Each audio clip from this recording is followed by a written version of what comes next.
really liking what you do, whatever area that you get into. Given that, even if you're the best, there's always a chance of failure. So I think it's important that you really like whatever you're doing. If you don't like it, life is too short. I'd say, and also if you like what you're doing, you think about it even when you're not working. I mean, it's something that your mind is drawn to, and if you don't like it, you just really can't make it work, I think. Things were pretty tough in the early going.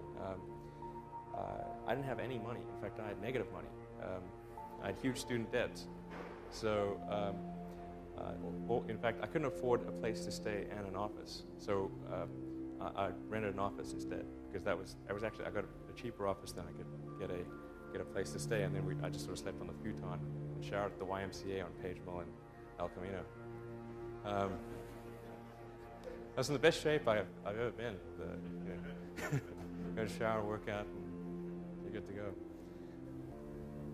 If there were two paths that, let's say we had to choose to do one thing or the other, and one wasn't obviously better than the other, then rather than spend a lot of time trying to figure out which one was slightly better, we would just pick one and do it.